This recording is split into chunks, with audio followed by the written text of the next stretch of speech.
नमस्कार दोस्तों, स्वागत है आप सभी का इस पीडब्ल्यू के अमेजिंग से प्लेटफॉर्म पे। और हम फिर से हाजिर हैं आपके साथ इस उद्गम सीरीज के ही सीक्वेंस में। अगला फिजिकल केमिस्ट्री का important topic, and that topic name is known as physical photochemistry. अब अगर मैं बात करता हूँ इस टॉपिक की, दैट इज फिजिकल फोटोकेमिस्ट्री, जिसको अपन आम भाषा में फोटोकेमिस्ट्री भी कह देते हैं। ये फोटोकेमिस्ट्री एक बहुत ही इंपॉर्टेंट टॉपिक बन जाता है जब मैं बात करता हूँ किसी भी एग्जामिनेशन की। लेट सपोज अगर अपन CSIR नेट में देख ले, इस पे भी सवाल आते हैं।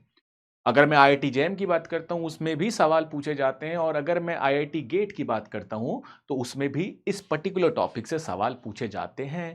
सवाल अब अगर पूछे जा रहे हैं तो अगली बात आपके मन में ये उठ रही होगी कि भैया अगर इससे सवाल आ रहे हैं तो उन सवालों को अपन कैसे करेंगे। दूसरा, वो सवाल करने के लिए हमें क्या क्या बातें पता होनी चाहिए, वो सारी बातें ही आज के इस वीडियो में अपन डिस्कस करने वाले, राइट गाइस। तो आइए बिना किसी देरी के मैं आज का इस सेशन को शुरू करता हूं। तो सबसे पहले सेशन को शुरू करने से पहले मैं आपको ये बता देता हूं कि ये सेशन चलेगा कैसे, राइट। दैट मीन्स अपन क्या क्या बातें डिस्कस करते हुए इन पूरे सेशन को आगे लेके चलेंगे, राइट। तो सबसे पहले अपन जानेंगे that is introduction to the photochemistry. Actually में फोटोकेमिस्ट्री होता क्या है ना, और इसमें पढ़ते क्या है अपन, पहली बात ये जानेंगे। फिर उसी के सीक्वेंस में जो दूसरी बात जानेंगे that is known as Lambert Beer law. ये भी इंपॉर्टेंट है। और आज के इस पूरे सेशन में अपन इसी की चर्चा करने वाले, लैम्बर्ट बियर लॉ ये होता क्या है, और इसके बेसिस पे जितनी भी थ्योरी है पहले वो अपन वो पढ़ेंगे। फिर जो भी पढ़ेंगे सीखेंगे वो अपन प्रीवियस ईयर क्वेश्चंस में अप्लाई करेंगे। तो कुछ इस प्रकार से अपना आज का सेशन चलने वाला है। बहुत ही इंपॉर्टेंट है, टू द पॉइंट होगा सेशन, राइट। अपन इसमें बहुत सारे सवाल भी करेंगे, तो आप सारी बातों को ध्यान से सुनिएगा, राइट। तो आइए मैं शुरू करता हूं इस पूरे फोटो केमिस्ट्री की स्टोरी को, राइट। तो सबसे पहले अगर मैं बात करता हूं फोटो केमिस्ट्री की, है ना।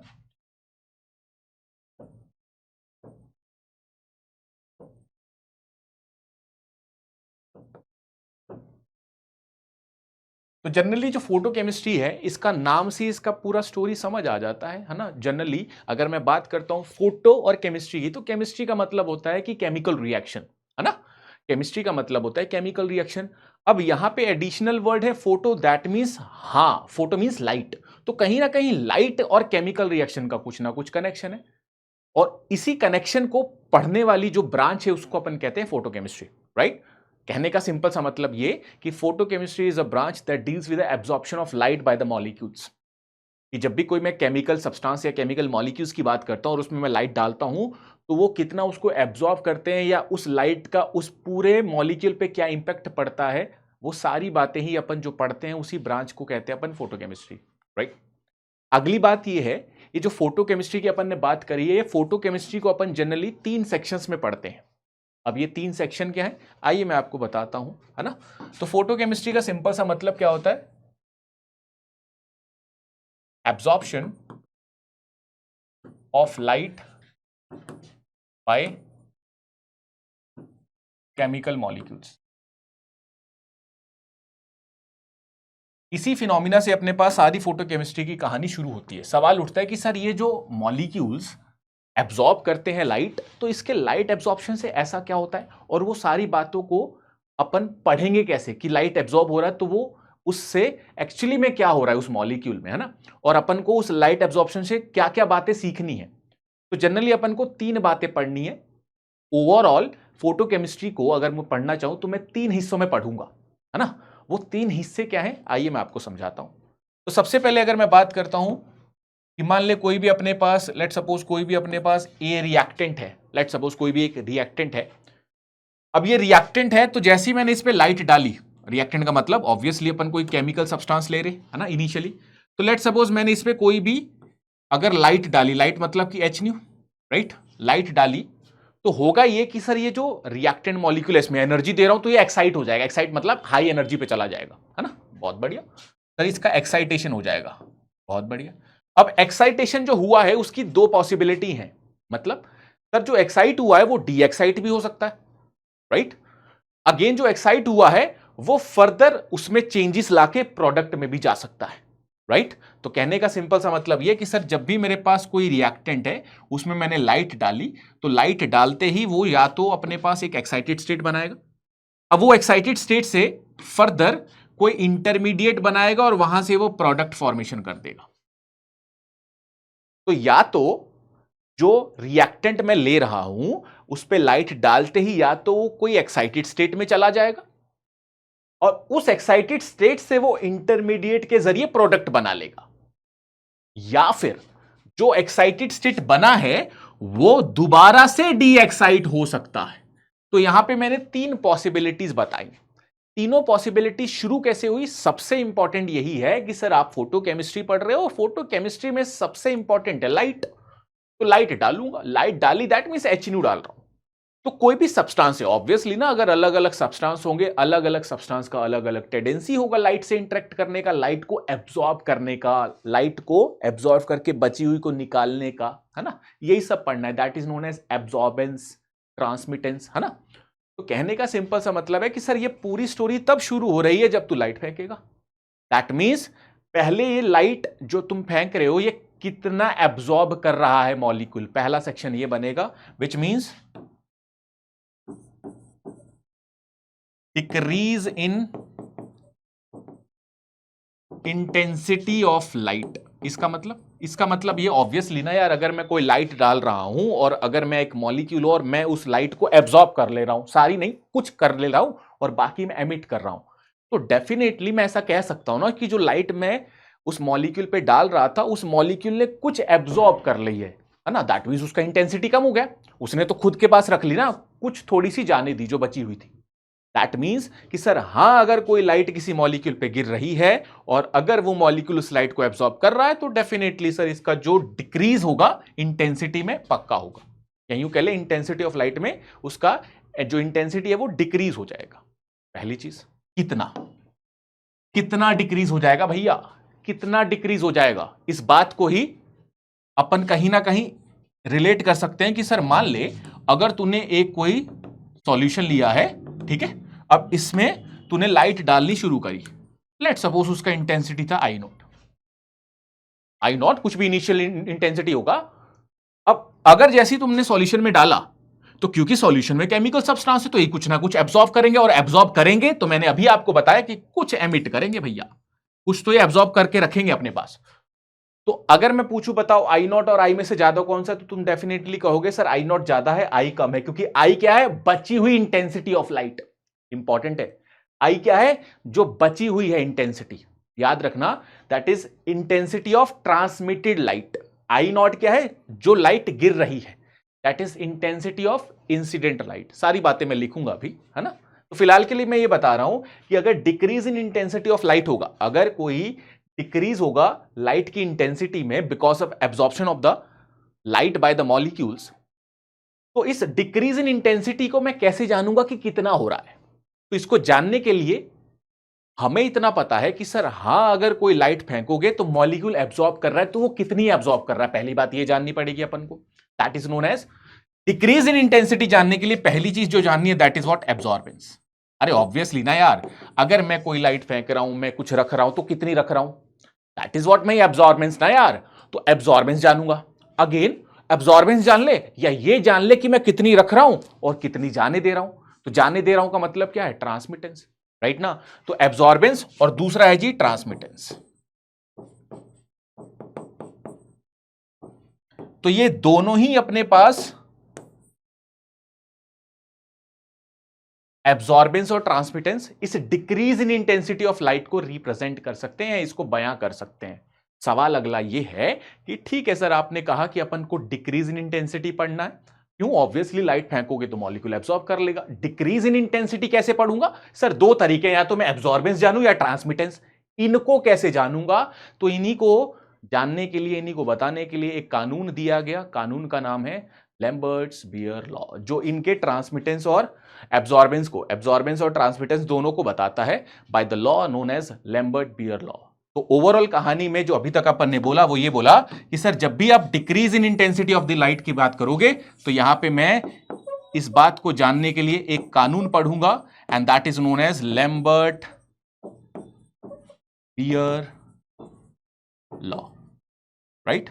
अब ये क्या होता है, यही आज का अपना मुद्दा है, यही आज का अपना टॉपिक है, इसी को अपन को पढ़ना, ठीक है। इसके अलावा भी ये तो पहला सेक्शन हो गया जो अपन को डील करना है इस फोटोकेमिस्ट्री में। दूसरा सेक्शन भी इंपॉर्टेंट है। दूसरा सेक्शन क्या है, जैसे कि मैंने आपको बताया कि अगर कोई लाइट गिर रही है किसी मॉलिक्यूल में, वो एक्साइट हो जाएगा। अब एक्साइट होके दो पॉसिबिलिटी, या तो प्रोडक्ट में चला जाए या वो दोबारा ही रिएक्टेंट में आ जाए। इसको ऐसा भी समझ सकते हो ना, मान लो अपन कहते हैं कि ये मेरे पास रिएक्टेंट था, ये एक्साइट हो गया, अब या तो ये प्रोडक्ट में भी जा सकता है या वापस भी आ सकता है, तो दोनों पॉसिबिलिटी है। तो जब ये वापस आएगा, दैट इज व्हाट, री एमिशन ऑफ फोटोन। जो इसने लाइट एब्जॉर्ब करी है उसको री एमिट कर देगा ना जब वापस आएगा, तो अबे उतनी एनर्जी एमिट करके आएगा ना वापस। इतनी अगर इसने एनर्जी एब्जॉर्ब कर ली है तो इतनी एमिट करके आएगा वापस। दैट इज व्हाट, री एमिशन ऑफ फोटोन। अब जब भी री एमिशन होगा तो इससे बहुत सारे प्रोसेसेस होते हैं जिसको अपन कहते हैं फोटो फिजिकल प्रोसेसेस, राइट। अब ये फोटो फिजिकल प्रोसेसेस क्या होते हैं? तो फोटो फिजिकल प्रोसेसेस में जैसा कि मैं आपको कुछ नाम बोलूं, दैट इज फ्लोरोसेंस, फॉस्फोरेंस, तो ये सारी कहानी इसी फोटो फिजिकल प्रोसेसेस में पढ़ी जाती है। इसके बाद अगर मैं आपको तीसरा सेक्शन बोलूं इस फोटोकेमिस्ट्री का जिससे अपन को डील करना है, वो तीसरा सेक्शन क्या है? तो तीसरा सेक्शन है जी अपने पास, जब हम बात करते हैं कि सर हाँ ठीक है वो एक्साइट हो गया, वो वापस आ गया, दैट इज व्हाट, री एमिशन हो गया। मान लो यार वो प्रोडक्ट में भी तो जा सकता है ना यार, तो अगर वो प्रोडक्ट में जाएगा तो इसलिए जो प्रोडक्ट में जाने वाली कहानी है, क्योंकि ऑब्वियसली ना रिएक्टेंट था और वो प्रोडक्ट बन रहा है, दैट मीन्स पूरी केमिकल रिएक्शन हो रही है। और ये रिएक्शन हो किस वजह से रही है? इस लाइट के गिरने की वजह से। That's why we can say that whenever we have a reactant that can be converted into product because of the incident light. So this whole process is known as photochemical reaction. तो इसी बात को अपन अब तीसरे point पे लिखेंगे, that is known as study of photochemical reactions. और इसी का अपन को पढ़ना क्या है, एक्चुअली में ये पार्ट आता है काइनेटिक्स के सीक्वेंस में ही, है ना, काइनेटिक्स क्या, दैट इज केमिकल काइनेटिक्स। इसका अपन को काइनेटिक्स जानना है, ठीक है, कि कितनी फास्ट होगी वो फोटोकेमिकल रिएक्शन। तो ये तीन सेक्शन है, पहला है जी लैम्बर्ट बियर लॉ, दूसरा है जी फोटोफिजिकल प्रोसेसेस और तीसरा है जी फोटोकेमिकल रिएक्शन। तो इन तीनों सेक्शंस को अपन को इस पूरी केमिस्ट्री में, दैट इज फोटोकेमिस्ट्री में पढ़ना है और इन तीनों सेक्शंस को ही अपन को डील करना है। आज के इस वीडियो में अपन डिस्कस करने वाले हैं that is the first which is known as Lambert's Beer law. तो अपन पहले ये जानेंगे लैम्बर्ट बियर लॉ होता क्या है, थोड़ा बहुत मैंने बताया भी, that relates absorbance and transmittance. That means जो एब्जॉर्बेंस और ट्रांसमिटेंस का नॉलेज बताता है या उसका वैल्यू बताता है किसी भी सॉल्यूशन के लिए। अब जैसे अपन ने लैम्बर्ट बियर लॉ जाना, फिर जो भी अपने पास फॉर्मूलेज बने हैं, जो भी अपने पास एक्सप्रेशंस बने हैं, उनसे सवाल कैसे होते हैं अपन सवाल जानेंगे, राइट गाइस। तो आइए मैं शुरू करता हूं। तो ओवरऑल मैंने कहानी में ये बताया है आपको कि जब भी मैं आपको कहूं फोटोकेमिस्ट्री, तो फोटोकेमिस्ट्री को अपन तीन हिस्सों में पढ़ते हैं, जिसमें पहला हिस्सा है जी लैम्बर्ट बियर लॉ, बहुत बढ़िया। दूसरा photophysical processes, right, photophysical processes, and the third one is photochemical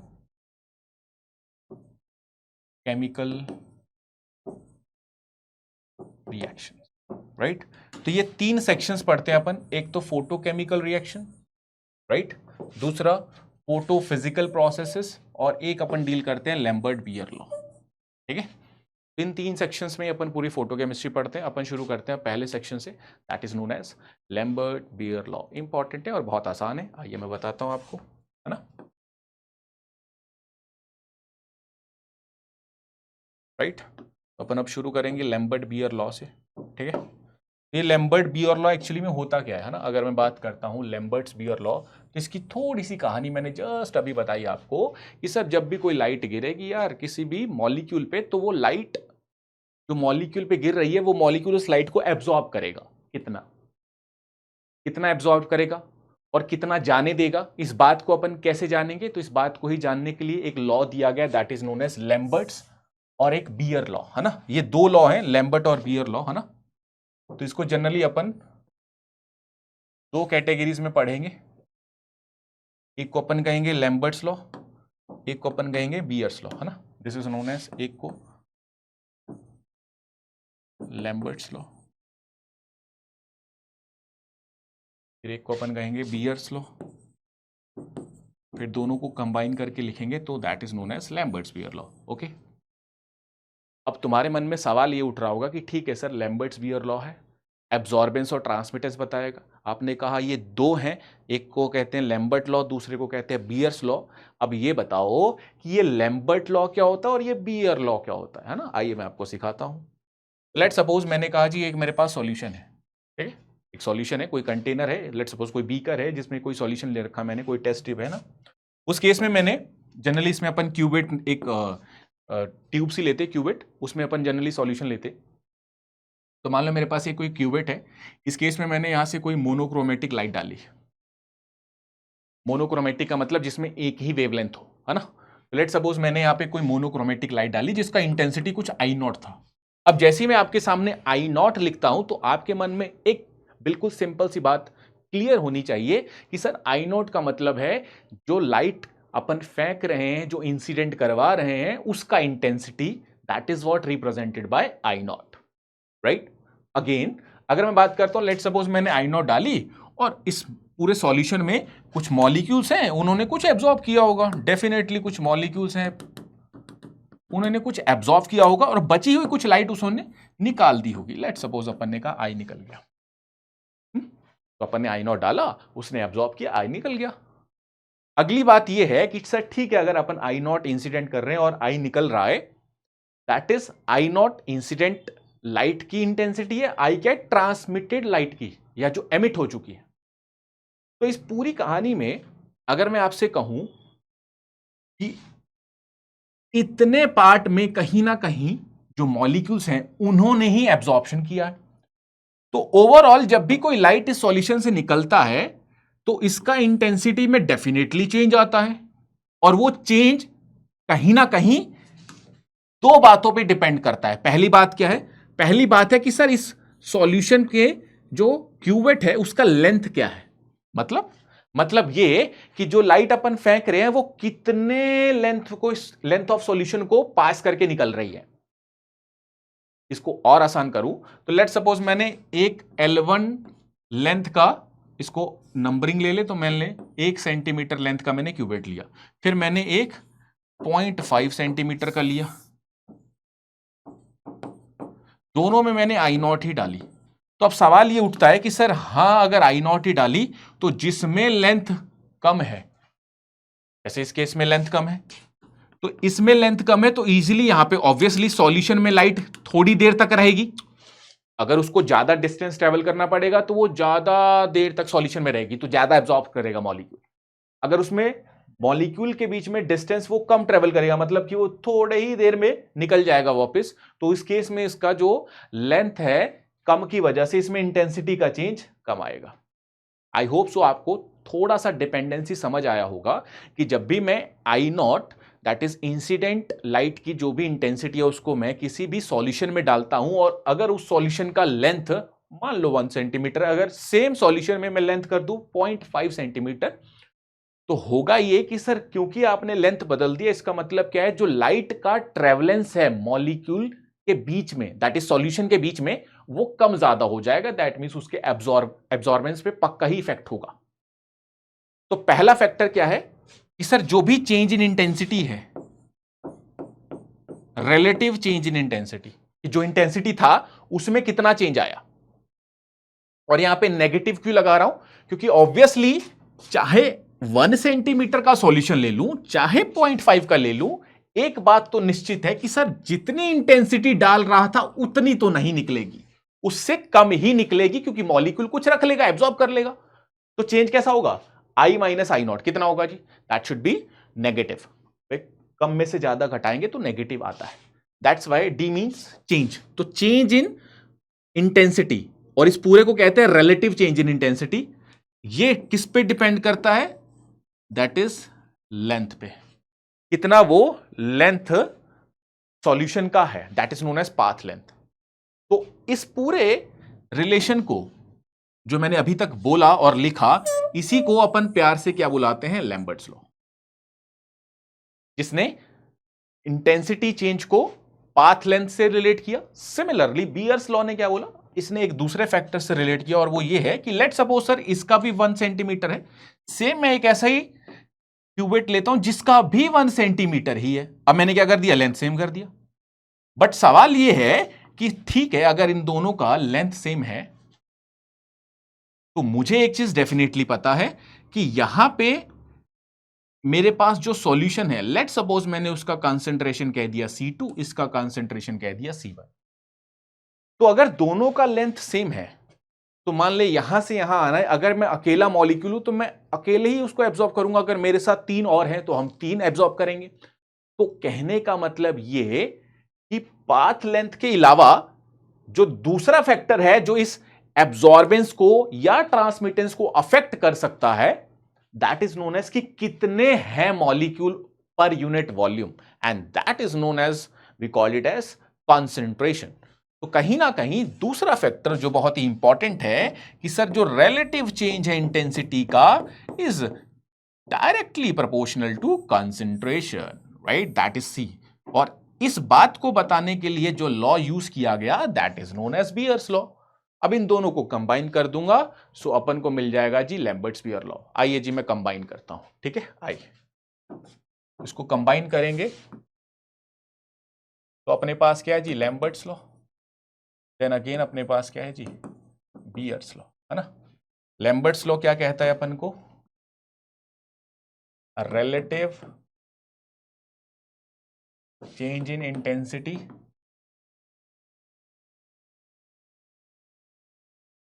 is directly proportional to length. Again ये क्या कहता है अपन को? relative change, that is Beer's law, relative change in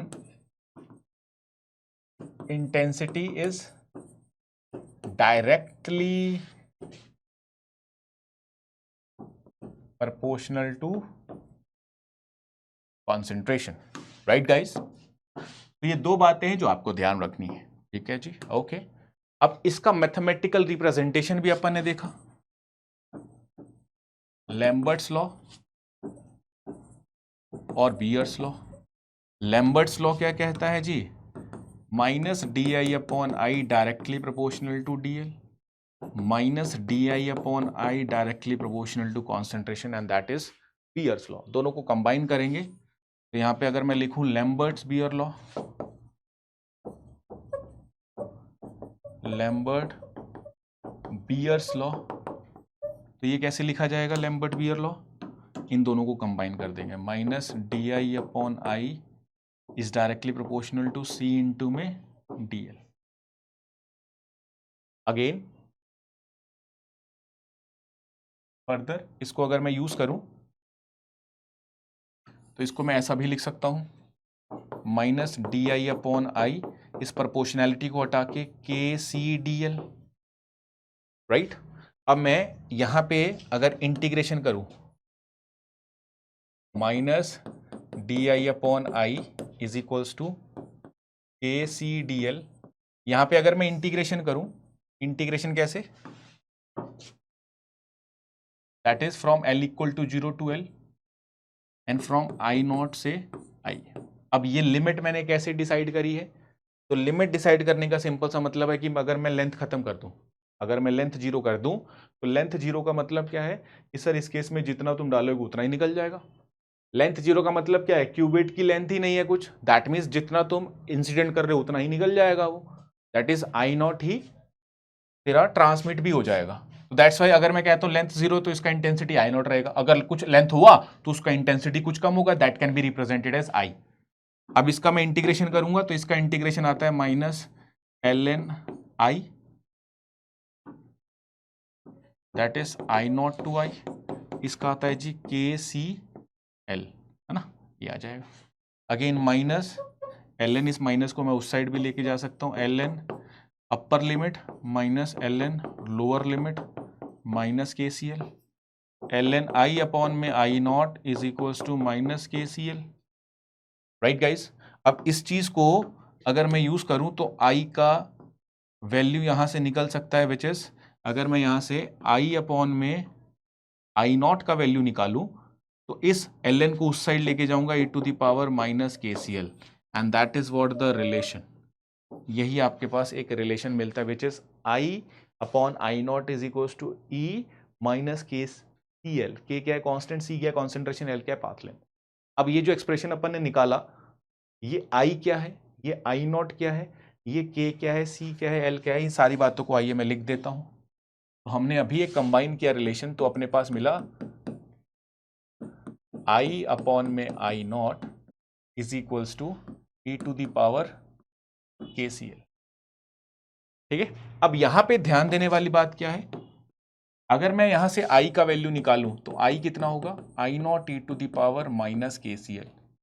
यहां से अगर मैं ग्राफ बनाता हूं इंटेंसिटी और कॉन्सेंट्रेशन का, ऑब्वियसली ग्राफ बन सकता है कॉन्सेंट्रेशन का, कि कैसे इंटेंसिटी कॉन्सेंट्रेशन के साथ वेरी करती है, कि ऑब्वियसली ना यही सीख के आए ना यार कि कॉन्सेंट्रेशन जितना ज्यादा होगा उतना इंटेंसिटी बदलेगा। अगेन इंटेंसिटी दूसरे कौन से फैक्टर पे डिपेंड करती है? इंटेंसिटी का मतलब है कि जो लाइट में डाल रहा हूं वो किस टेंडेंसी से या किस वैल्यू से निकल रही है, किस इंटेंसिटी की मैंने डाली और किस इंटेंसिटी की वो निकली, है ना। तो कहीं ना कहीं मतलब ये है कि सर जितनी निकल रही है वो दो बातों पे डिपेंड कर रही है ना, ऑब्वियसली सॉल्यूशन है। अगर मैं आई नॉट डाल रहा हूं तो ये जो लाइट मुझे मिल रही है ये किस बात पे डिपेंड करेगी? एक तो इसका लेंथ क्या है सॉल्यूशन का, और इसका कॉन्सेंट्रेशन क्या है। दैट मीन्स ये जो आई है इन दोनों के वेरी करने से वेरी होगा। कैसे कैसे वेरी होगा? तो उस बात को अपन कहेंगे जी एक्सपोनेंशियली वेरी होगा। क्यों? क्योंकि सर अगर आप आई और सी का रिलेशन देखो तब भी वो एक्सपोनेंशियली की पावर नेगेटिव रिलेट कर रहा है, आई और एल का देखो तो तब भी वो एक्सपोनेंशियल की पावर नेगेटिव ही रिलेट कर रहा है। तो दोनों के ग्राफ ऐसे आएंगे। इन दोनों बातों को ध्यान रखना है आपको। इसके अलावा तो अगर मैं आपसे कहता हूं एल एन आई अपॉन में आई नॉट, या इसको दूसरे ढंग में बोलूं तो अभी तक अपन ने बोला लैम्बर्ट्स लॉ जो कहता है minus D I upon I is directly proportional to DL. Again, Beer's law minus DI upon I directly proportional to concentration. तो ओवरऑल जो तुम्हारे पास कंबाइंड लॉ बनता है directly proportional to C into में DL। अगेन इसको भी हम ऐसे लिख सकते हैं प्रोपोर्शनैलिटी हटा के KCDL, राइट। सेम इसका जब अपन ने इंटीग्रेशन किया सेम वही चीज कर रहा हूं, है ना, 0 से L आई नॉट से आई, है ना। अभी सवाल दिखाऊंगा और तुम्हें लास्ट में याद क्या रखना है वो सारी बातें लिखूंगा, ठीक है। इसका इंटीग्रेशन करूं कितना होगा जी? Minus l n I naught से आई बराबर KCDL 0 से L। इसका इंटीग्रेशन करूंगा minus l n I upon में I naught is equals to KCL।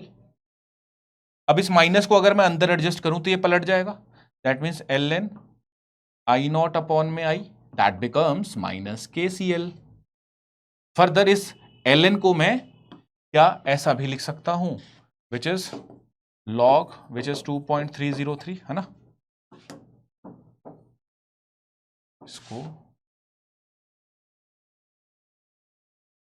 इसको हम ऐसा भी लिख सकते हैं 2.303 log I naught upon I which is minus KCL। तो log I naught upon I is equals to minus KCL upon 2.303, right. अब इस बात को जो अपन ने अभी लिखा है this is known as what we called it as, इसको अगर मैं और ढंग से लिखूं तो इसको अपन कहेंगे जी एप्सिलॉन, ठीक है। That is known as log I naught upon I, that is what epsilon CL, and इसी log I naught upon I को अपन कहते हैं एब्जॉर्बेंस। तो ये आपका एक रिलेशन बनता है absorbance is equals to log I naught upon I is equals to epsilon CL, है ना। यहाँ पे जो माइनस था वो अपन ने इसकी पावर में लेके गए, इसको एडजस्ट किया तो ये आई नॉट अपॉन आई बना। तो ओवरऑल कहानी में जो आपको याद रखना है log I naught upon I which is absorbance, that should be epsilon CL, ये आपका एक फाइनल एक्सप्रेशन बन रहा है जो आपको ध्यान रखना है। बनाया कैसे अपन ने, सेम वैसे ही लैम्बर्ट्स लॉ लिखा, बियर्स लॉ लिखा, दोनों को कंबाइन कर दिया, दोनों को इंटीग्रेट किया। इंटीग्रेट करके इस बार अपन ने इसको माइनस को यहाँ पे एडजस्ट किया है, ये आई नॉट अपॉन आई बना, फिर अपन ने लॉग लिख लिया है ना, base power 10।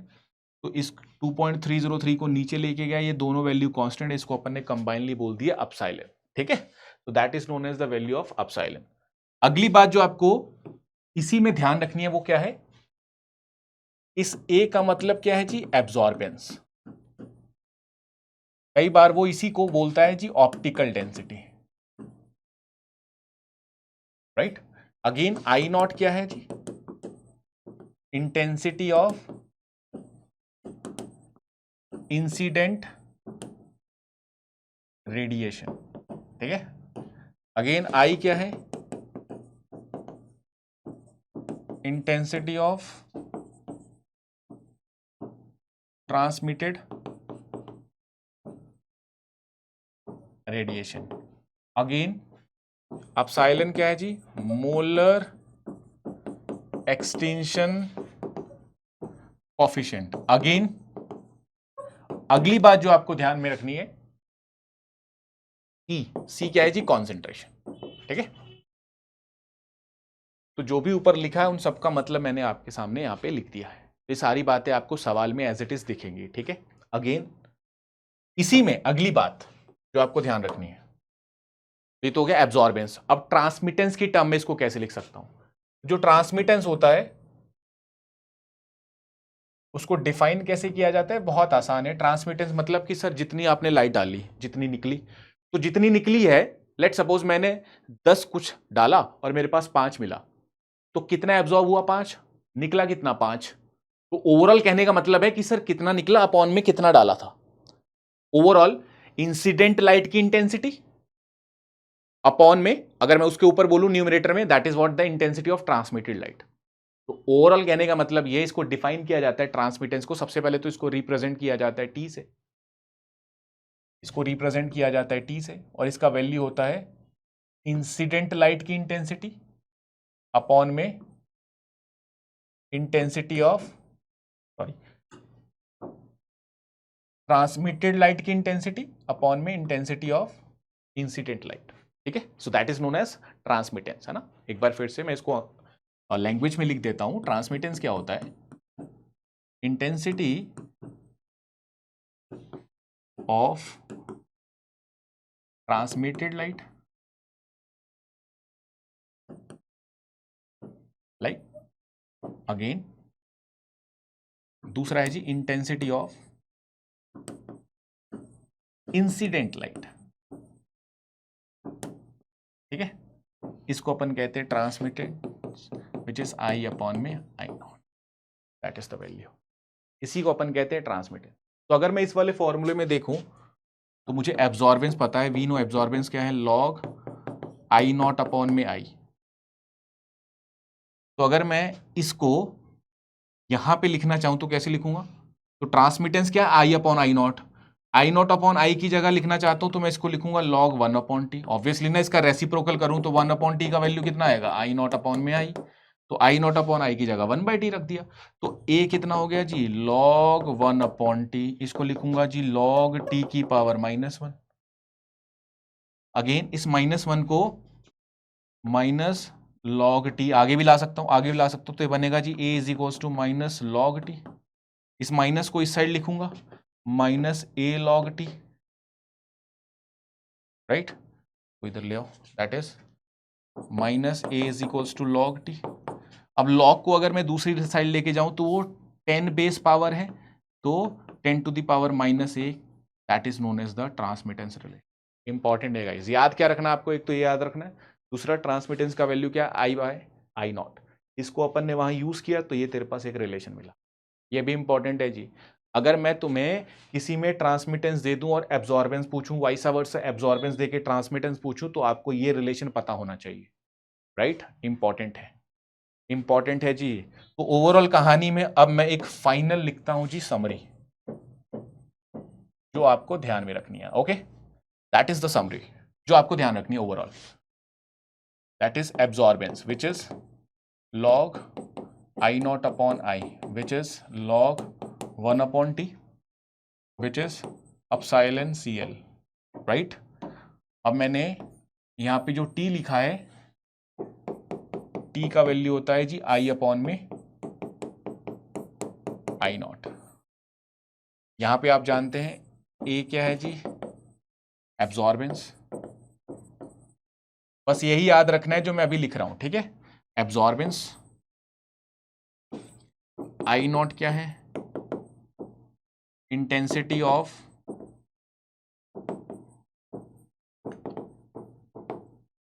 Incident light, right. Again I क्या है, सेम वही चीज है, इंटेंसिटी ऑफ ट्रांसमिटेड लाइट,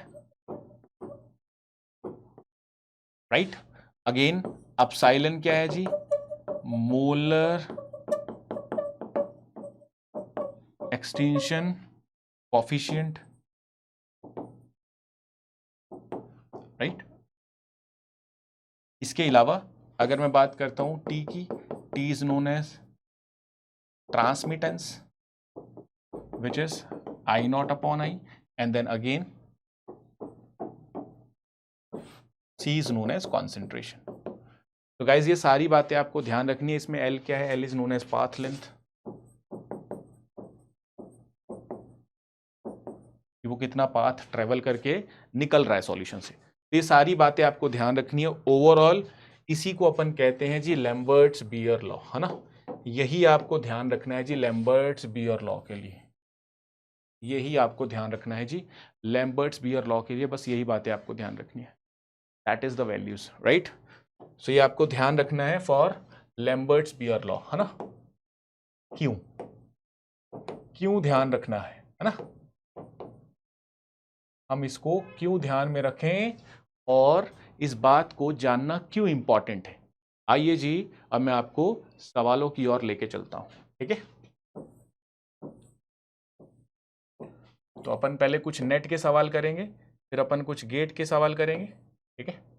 जैसे ये सवाल है, ये CSIR नेट में पूछा गया सवाल है, CSIR नेट 2012 में पूछा गया सवाल है। इस सवाल को करते हैं, कह रहा है यूजिंग द क्यूवेट, है ना। ऑब्वियसली मैंने आपको बताया जिसमें अपन सॉल्यूशन को रखते हैं वो क्यूवेट होता है। Using the cuvette of length दे रखा है आपको 0.5 centimetre, that is known as path length. उसमें सॉल्यूशन का कॉन्सेंट्रेशन दे रखा है अगेन, और उसमें ट्रांसमिटेंस दे रखा है जी 50%, ठीक है। ये सारा डाटा आपको गिवन है।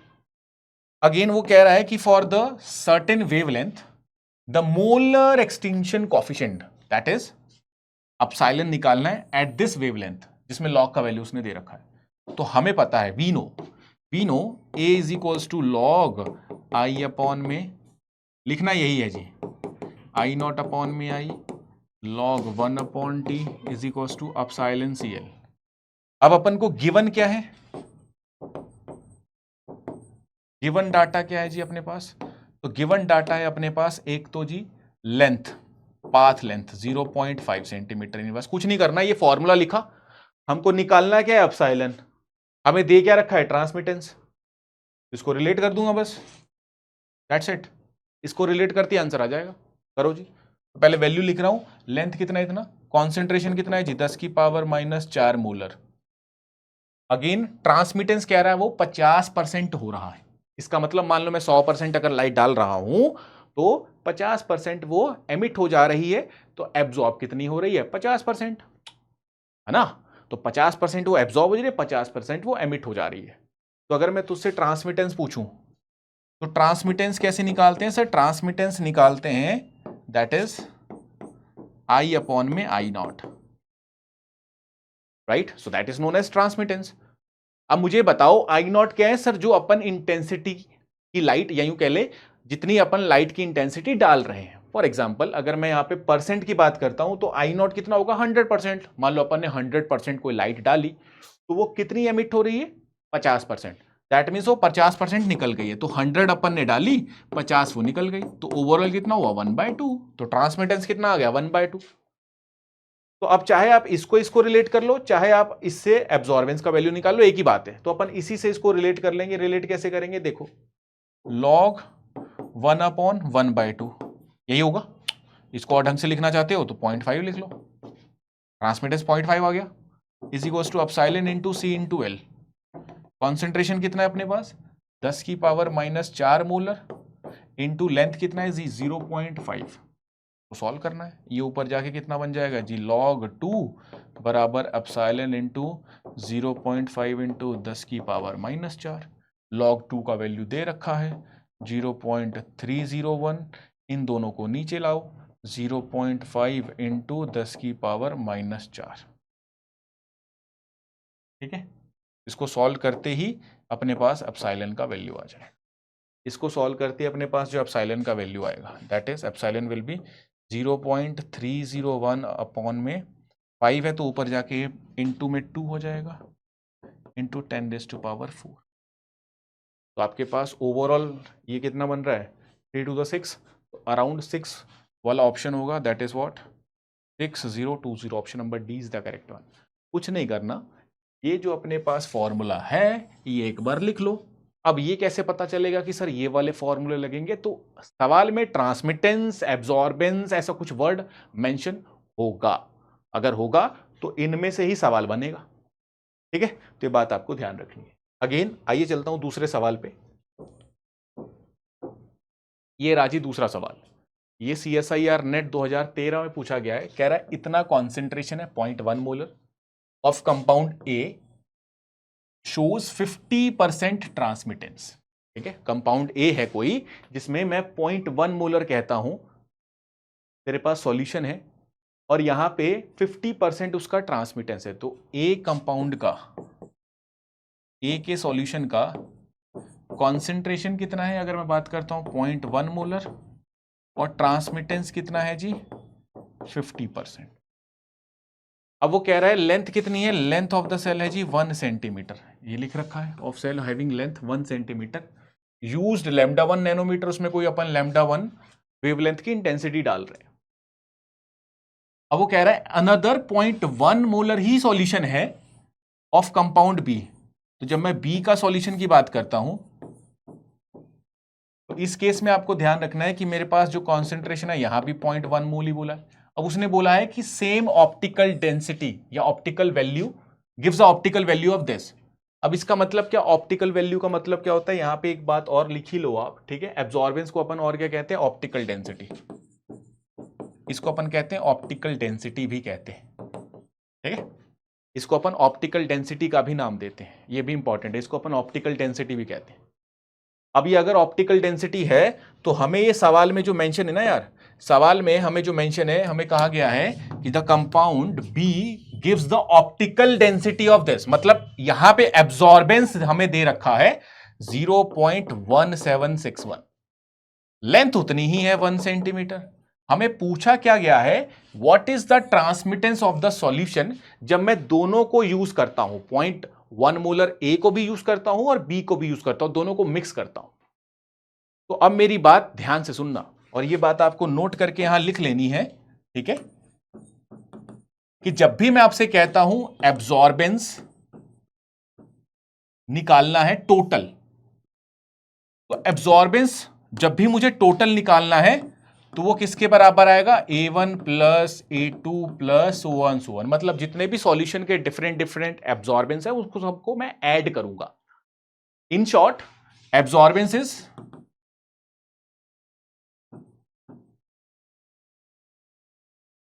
Additive in nature. ठीक है, एब्जॉर्बेंस क्या है आपका, एडिटिव इन नेचर, बहुत बढ़िया। वेयर एज अगर मुझे ऐसे ही निकालना हो ट्रांसमिटेंस,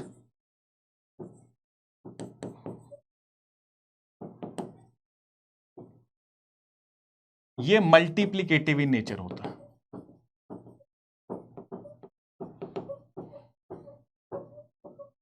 विच इज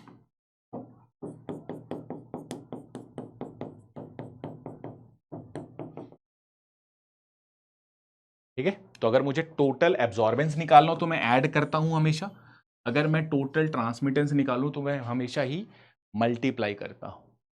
आइए इस बात को अपन इस सवाल में यूज करते हैं। तो अपने पास दो सॉल्यूशन दे रखे हैं, दोनों का कॉन्सेंट्रेशन सेम है, लेंथ सेम है, बट इसका ट्रांसमिटेंस दे रखा है, इसका एब्जॉर्बेंस दे रखा है। हमें क्या पूछा है? Total transmittance. दैट मींस एक का ट्रांसमिटेंस दे रखा है, दूसरे का एब्जॉर्बेंस दे रखा है। तो इस एब्जॉर्बेंस से पहले तो मैं ट्रांसमिटेंस निकालूंगा। क्यों? इसलिए क्योंकि उसने सवाल में फाइनली हमें ट्रांसमिटेंस पूछा है। तो अपन इस एब्जॉर्बेंस से ट्रांसमिटेंस निकालेंगे, दोनों ट्रांसमिटेंस को मल्टीप्लाई करेंगे, राइट ना, क्योंकि transmittance are multiplicative in nature, right guys. तो यहां से सबसे पहले तो मैं फॉर सॉल्यूशन बी एब्जॉर्बेंस दे रखा है 0.1761 which is log I naught upon I. इसको और ढंग से लिख ले तो लॉग 1/t। यही होता है ना, तुम्हें फॉर्मूला पता होना चाहिए जी। ए क्या होगा? Log I naught upon I log 1/t epsilon CL। तो इसी का इस्तेमाल करना है। अब मुझे एब्जॉर्बेंस दे रखा है और मुझे ये निकालना है, तो मुझे A is equals to log 1/t वाली बात ध्यान रखनी है। इसी को कंपेयर करूंगा, तो यहां से ट्रांसमिटेंस कितना आएगा? एब्जॉर्बेंस दे रखा है, ट्रांसमिटेंस निकालने के लिए इसको ऊपर ले जा, तो ओवरऑल कितना बनेगा? माइनस इधर आ जाएगा, माइनस लॉग टी बन जाएगा ये, minus A is equals to log T. यहाँ टी का वैल्यू आ जाएगा 10 की पावर माइनस ए, टी बन जाएगा जी 10 की पावर माइनस 0.176। ये आपका ट्रांसमिटेंस आ जाएगा। अगेन इसको सॉल्व करोगे तो आपका यहाँ पे ट्रांसमिटेंस कितना है? दैट इज अराउंड 1/2 होगा। दैट इज 50% का मतलब क्या है? I upon I not which is 1/2। तो इन दोनों को, ये 1/2 कैसे आया? 1/2 का सिंपल सा मतलब ये है कि सर अगर आप ट्रांसमिटेंस निकालना चाहते हो तो ट्रांसमिटेंस होता है कि कितना ट्रांसमिट हुआ इंटेंसिटी और कितना अपन ने इंसिडेंट करवाया था। क्योंकि 50% ट्रांसमिट हो जा रहा है तो 100% गिर रहा होगा। That is 0.5 answer which is 1/2। तो ये एक के ट्रांसमिटेंस है, ये बी का ट्रांसमिटेंस है, दोनों को मल्टीप्लाई करना है, ध्यान रखना। तो टोटल ट्रांसमिटेंस कितना आ जाएगा जी?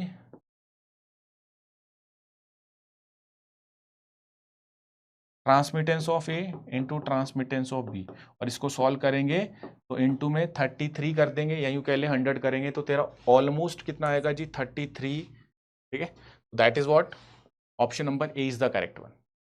ठीक है, इसका ऑप्शन नंबर ए जो होगा वो करेक्ट होगा। ठीक है, यहाँ पे आपको ध्यान क्या देना है, इसका आंसर कितना आएगा? 33%। ठीक है, 33%। चलिए जी आगे चलता हूँ। तो आइए अब हम डिस्कस करते हैं अगला सवाल। जो CSIR नेट 15 में पूछा गया है, कहता था intensity of the light which is decreases by 50%, है ना, इंटेंसिटी है। अगर मान लो मैं कहता हूं 100% है तो वो डिक्रीज करती है 50 से। तो ओवरऑल अगर मैं इससे ट्रांसमिटेंस निकालूं तो आई अपॉन में I not which is 50 upon में 100 विच इज 1/2। तो ये आ गया ट्रांसमिटेंस। तब जब मेरे पास, उसने कहा इतना तब हो रहा है जब उसका लेंथ कितना है जी? 1 सेंटीमीटर। सेम कह रहा है the percentage of transmittance of the light passing, same बताना अपन को कितने % लाइट पास करते हैं जब उसका लेंथ में 3 सेंटीमीटर कर दो। तो हमें पता है sir absorbance which is log 1/t which is epsilon CL। तो यहाँ पे मैं अगर मैं T1 कह दूं और L1 कह दूं, बाकी सब तो सेम है, तो ऐसी लॉग 1/T2 कितना होगा? Epsilon CL2। इन दोनों को यूज करना है। दोनों को यूज करने का मतलब क्या है?